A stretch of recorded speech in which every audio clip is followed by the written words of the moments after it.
तो last lecture तक 18 questions हमारे हो चुके हैं। अभी 19th वाला क्वेश्चन लेते हैं हम। ये भी एक इंपॉर्टेंट क्वेश्चन है, लिखिएगा।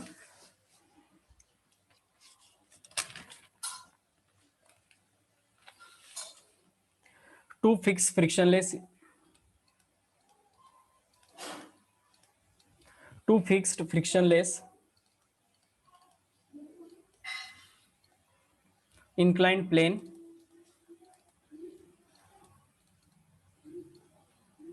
making an angle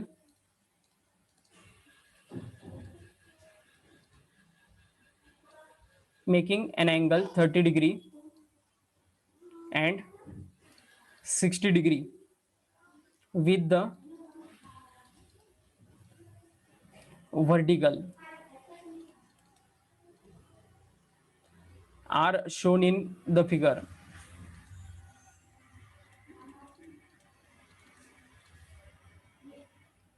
Two blocks A and B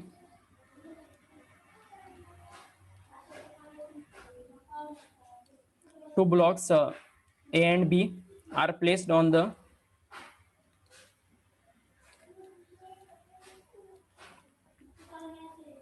two planes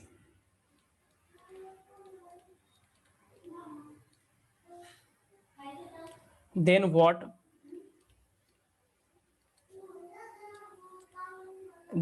is the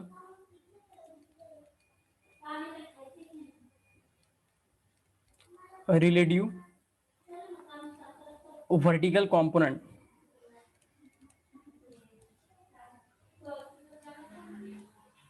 then what is the relative vertical component of acceleration of A with respect to B.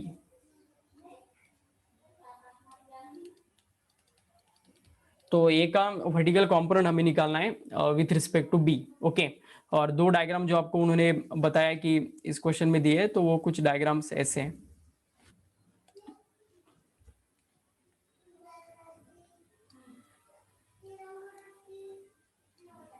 तो ये फ्लोर फर्स्ट है जिसके अंदर एक 60 degree inclination दिया है, और ये ब्लॉक ए है, ठीक है, ऐसा दिया है।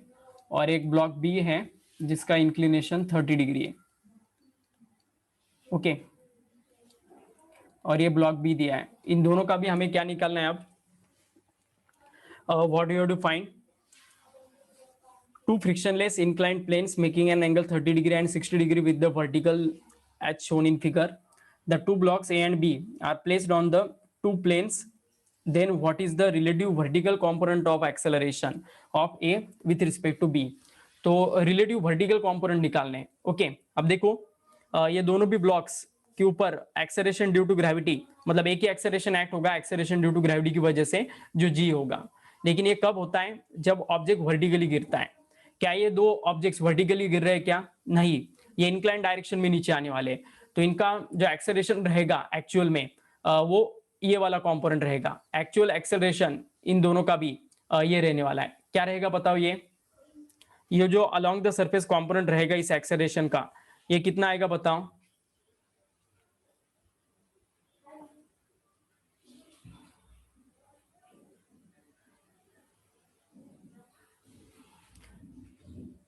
मतलब ये अगर नीचे गिरते तो इनका एक्सेलरेशन, सिर्फ एक्सेलरेशन का कंपोनेंट पूछ रहा हूं मैं, एक्सेलरेशन इन दोनों का भी अलग अलग आएगा क्योंकि इंक्लिनेशन अलग अलग है।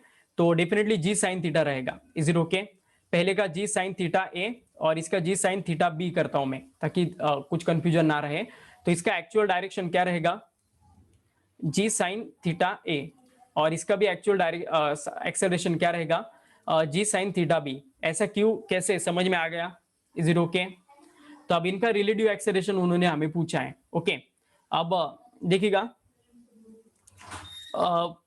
रिजल्टेंट मतलब रिलेटिव वर्टिकल कंपोनेंट उन्होंने हमें पूछा है। ओके, एक्चुअल डायरेक्शन पहले का, मतलब पहले के एक्सेलरेशन का जो वैल्यू है वो जी साइन थीटा ए रहेगा। ओके, इस डायरेक्शन में, और दूसरे का क्या रहेगा?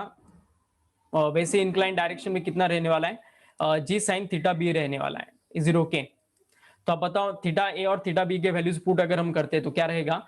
थीटा ए अगर वैल्यू पुट करते हैं हम 60 डिग्री, तो साइन 60 आपको पता है √3/2 होगा, तो इस वजह से ये आएगा value g √3/2 is it okay, और इसका वैल्यू आएगा g into 1/2 is it okay, तो g/2 आएगा क्योंकि साइन 30 आपको पता है 1/2 रहेगा, इज इट ओके। तो अब उन्होंने हमें क्या पूछा है, अच्छे से देखिएगा, relative vertical component of an acceleration of A with respect to B, तो यहां पर रिलेटिव एक्सेलरेशन निकालना है ए का बी के साथ, ओके। तो इन दोनों के रिलेटिव वर्टिकल कंपोनेंट्स कौन से रहने वाले देखिएगा, जस्ट 1 मिनट।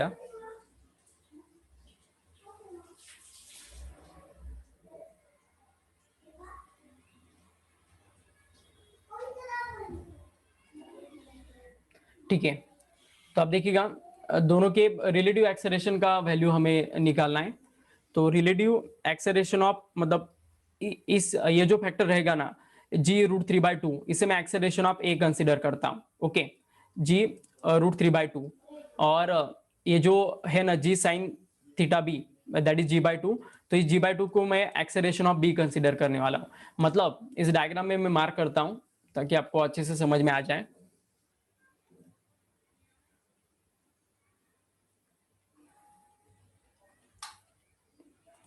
ठीक है, थोड़ा इसे वक्त लगेगा।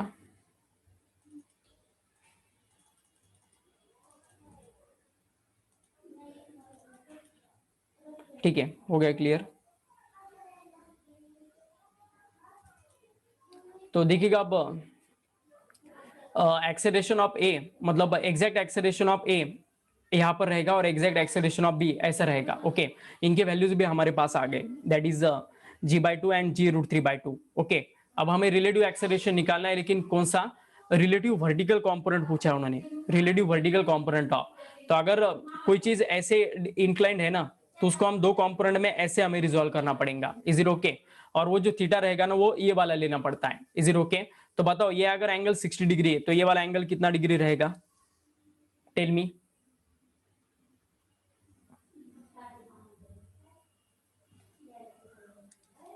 थर्टी डिग्री रहेगा, ओके। मतलब जो इंक्लाइन प्लेन 60 डिग्री का था उसका वर्टिकल एंगल 30 डिग्री आएगा, 30 60 90 आपको पता होगा।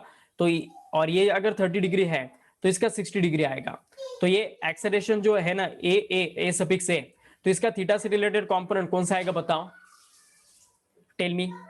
इसका रिजल्टेंट वर्टिकल कंपोनेंट कौन सा आएगा, A cos of theta A, is it okay. कुछ दिक्कत इसमें आप समझ में आ गया, A cos of theta A, और ए सफिक्स ए का आंसर मतलब एक्सेलरेशन ऑफ ए ब्लॉक क्या रहेगा, g√3/2 है, इज इट ओके। और यहाँ पर हमें थीटा का वैल्यू कितना डिग्री पुट करना पड़ेगा, दैट इज 30 डिग्री, क्योंकि हम रिजल्टेंट वर्टिकल कंपोनेंट ए का लेने वाले हैं और यहाँ पर एंगल 30 डिग्री है, इस वजह से ए का वैल्यू कितना है, g√3/2 है, और कॉस ऑफ 30 आपको पता है √3/2 होगा अगेन। तो इसका रिजल्टेंट आंसर आ जाएगा, ए का जो वर्टिकल कंपोनेंट रहेगा रिजल्टेंट, ये g√3/2 इंटू √3/2 रहेगा। लाइक दैट हमें बी का करना पड़ेगा, बी का एक्चुअल वैल्यू एक्सेलरेशन का g/2 है जो इंक्लाइन डायरेक्शन में, इसे भी हमें दो कंपोनेंट्स में रिजोल्व करना पड़ेगा ए बी को। इसका वर्टिकल कंपोनेंट थीटा से रिलेटेड रहेगा और वो रहेगा A suffix B is equal to g/2 into cos of theta B. तो अब ये थीटा बी का आंसर 60 डिग्री यहाँ पर, क्योंकि ये 30 था तो ये 60 था, इस वजह से यहाँ पर फाइनल आंसर आएगा g/2 इंटू कॉस ऑफ 60। तो कॉस ऑफ 60 का वैल्यू अगेन g/2 होता है, तो ये आएगा g/2 इंटू g/2। तो रिलेटिव एक्सेलरेशन हमें निकालना है ए का विथ रिस्पेक्ट टू बी, तो ये किसमें से क्या माइनस करना हमें पड़ेगा बताओ, resultant acceleration of A minus resultant acceleration of B हमें माइनस करना पड़ेगा, क्योंकि रिलेटिव एक्सेलरेशन है ए का with respect to B, is it okay. So that's why क्या आने वाला है फिर देखिएगा, resultant acceleration of A g√3/2 into √3/2 रहेगा, minus resultant acceleration of B g/2 into g/2 रहेगा। तो बस ये हमारा फाइनल आंसर दे देगा, √3/2 इंटू √3/2, तो 3/4 इंटू जी रहेगा माइनस g/4 रहेगा, इज इट ओके। तो 1/4 इन ब्रैकेट 3g माइनस जी, तो ये 2g/4 रहेगा, मतलब ही g/2 आएगा।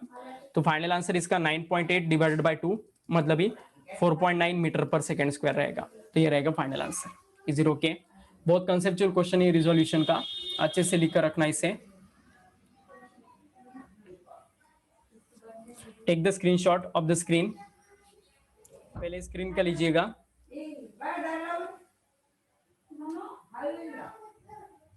और फिर ये ऊपर वाला भी अगर आपको डायग्राम का रिजोल्यूशन चाहिए तो फिर ये लिख लीजिएगा।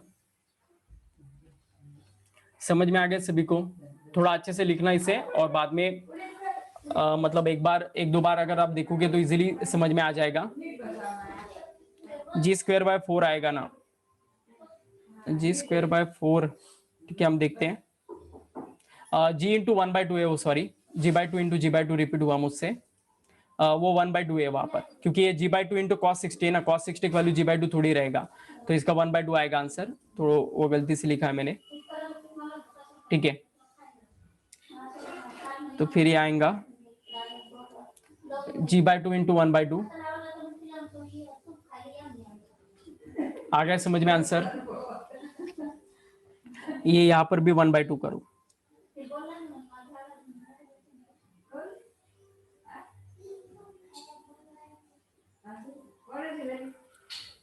Okay, this concept is clear to all of you.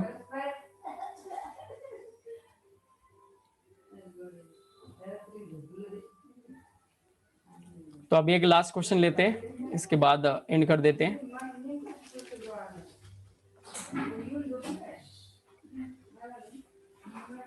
तो क्वेश्चन नंबर 20,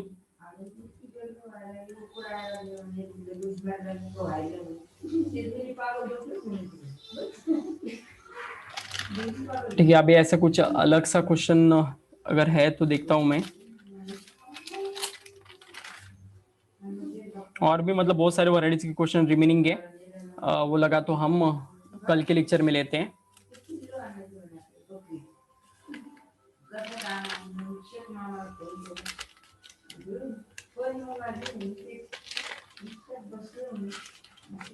तो अभी कर कंस्ट्रेंट मोशन और मोशन ऑफ कनेक्टेड ब्लॉक्स, इसके ऊपर सभी वैरायटीज लगभग हम जितना ले सकते हैं उतना सब लिया है।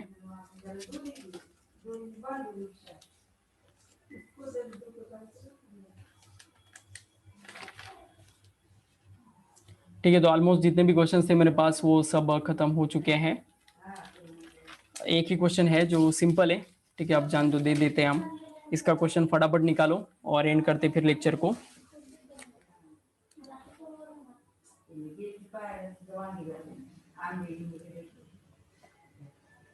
अ cricket ball of mass 0.25 kg लिखेगा। जस्ट 1 मिनट, स्क्रीन क्लियर होने के लिए 1 मिनट लगेगा।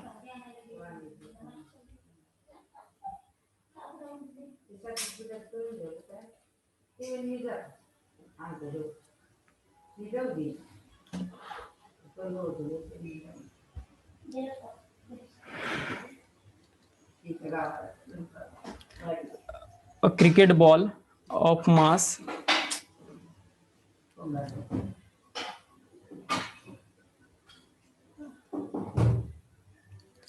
0.25 kg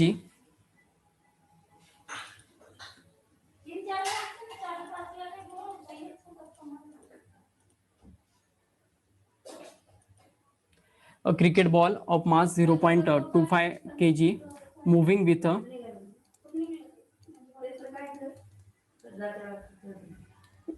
a speed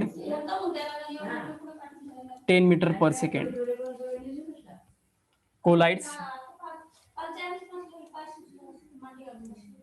with a bat and returns with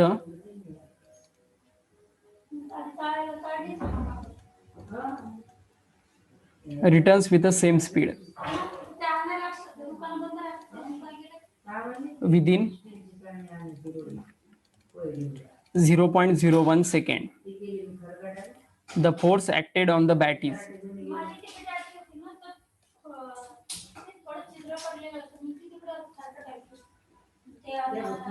तो निकालो क्या रहेगा आंसर, फटाफट आंसर निकालो इसका। 25 न्यूटन ऑप्शन दिए, बी रहेगा 50 न्यूटन, सी रहेगा 250 न्यूटन और डी ऑप्शन रहेगा 500 Newton. A cricket ball of mass 0.25 kg moving with a speed 10 meter per second collides with a bat and returns with the same speed within 0.01 second. The force acted on the bat is, तो bat पर कितना force act होगा ये आपको निकालना है। Option दिए नीचे।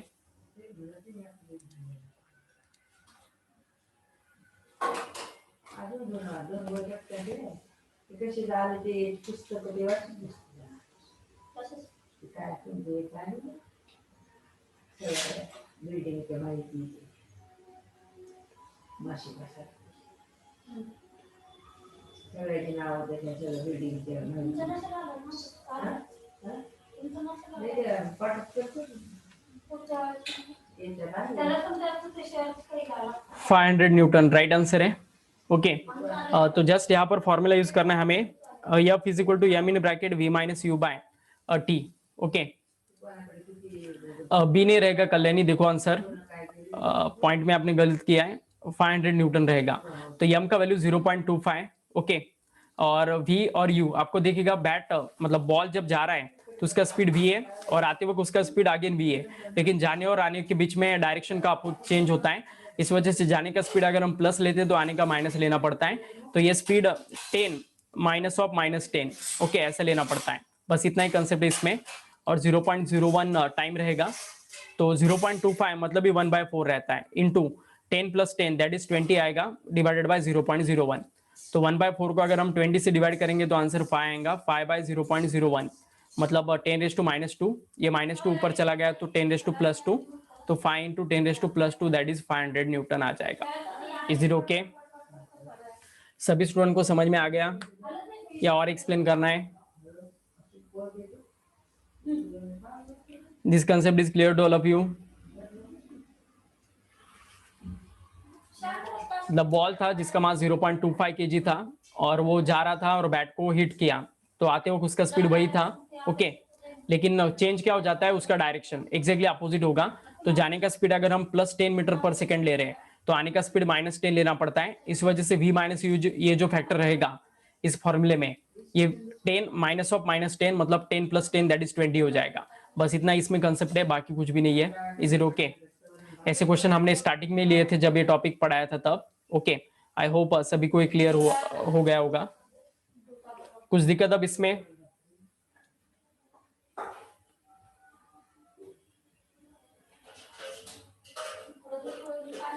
ठीक है तो आज यही स्टॉप करते हैं। नियर बाय 20 क्वेश्चंस हो गए हमारे।